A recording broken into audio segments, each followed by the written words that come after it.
आज हम एक परमानेंट और बहुत ज़्यादा फूल देने वाला और नॉन मेंटेनेंस, कम पानी में चलने वाला, जिसमें कीड़े मकोड़े ना लगें, एक बार लगाएं और भूल जाएं, ऐसे प्लांट के बारे में हम बात करेंगे।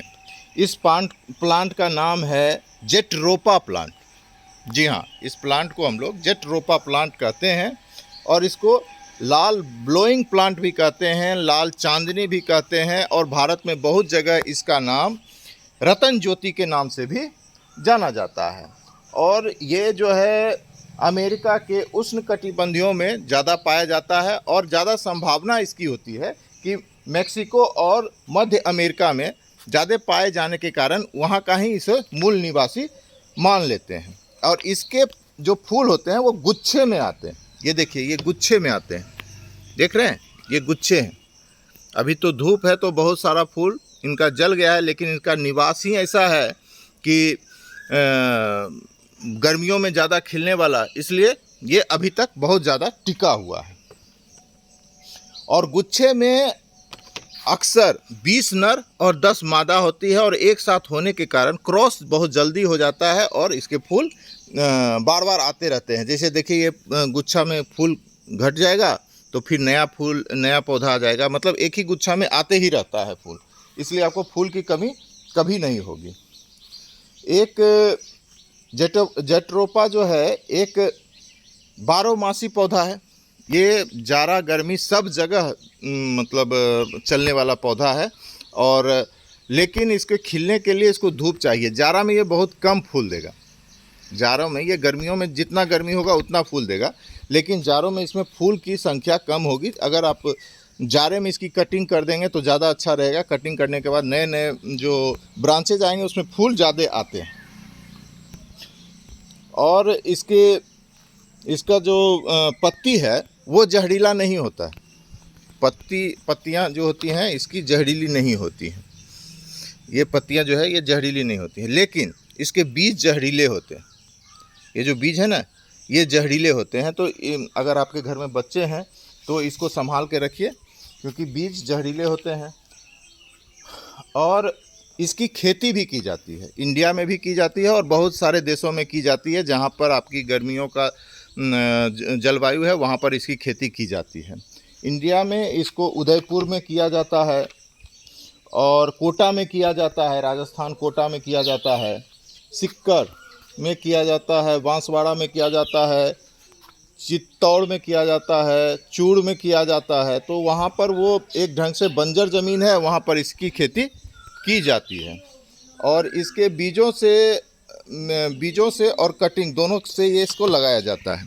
तो देखिए, जो ये बीज है ये अभी प्रौढ़ बीज नहीं, ये पूरी तरह से जब बड़ा हो जाएगा बीज तब इससे आराम से लगेगा। ये थोड़ा बड़ा होता है, ये इतना छोटा बीज नहीं होता है, ये बड़ा होता है।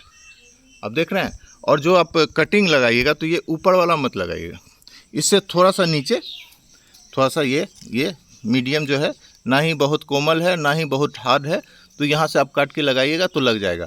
और जब भी आप लगाइएगा तो ऊपर के पत्ते को आप काट दीजिएगा, क्योंकि वो जो स्टेम है ना, वो ऊपर के पत्ते का एनर्जी लेना स्टार्ट कर देता है। तो उसमें लग तो जाएगा क्योंकि ये हार्डी प्लांट है, लेकिन लगने में थोड़ा समय ज़्यादा लगेगा। और ये काट दीजिएगा, ऊपर से अगर कट कर दीजिएगा तो आपका जल्दी से लग जाएगा।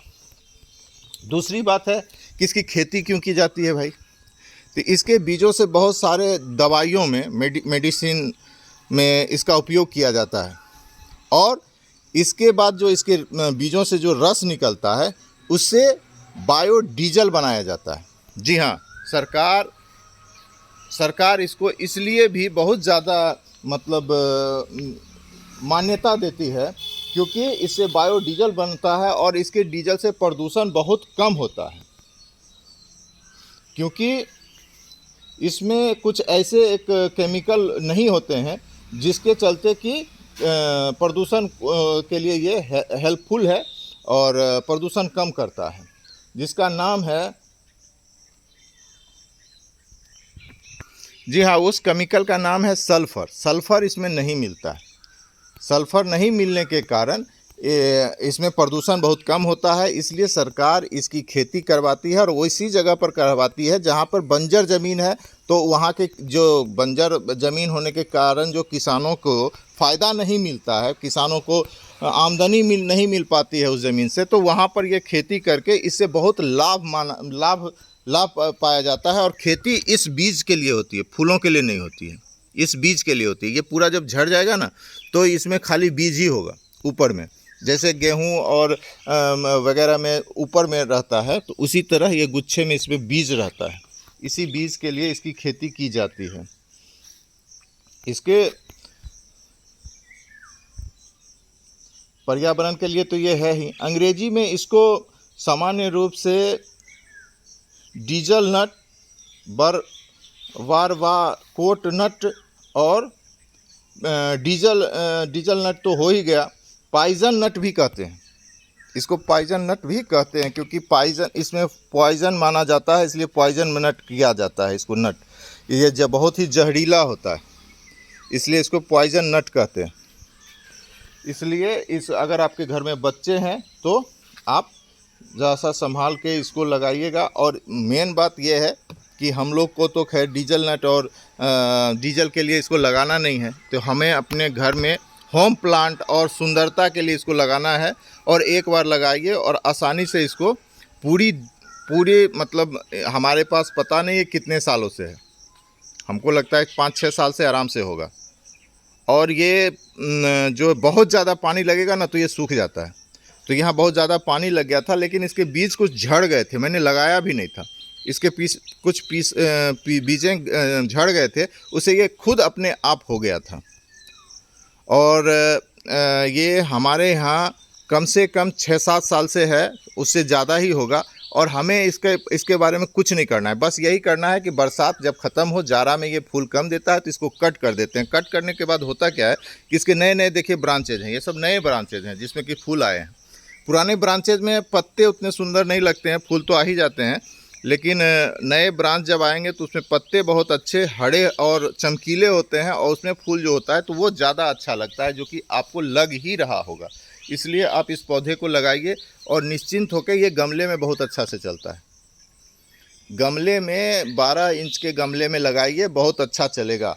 मेरे टेरेस गार्डन पर ये है और मैं इसकी कटिंग लगा के आपको दिखाऊंगा अपने गमले में। इसलिए इस पौधे को अपने लिस्ट में रखिए और इसको लगाइए। ये बहुत ही अच्छा पौधा है और प्रदूषण को कम करता है।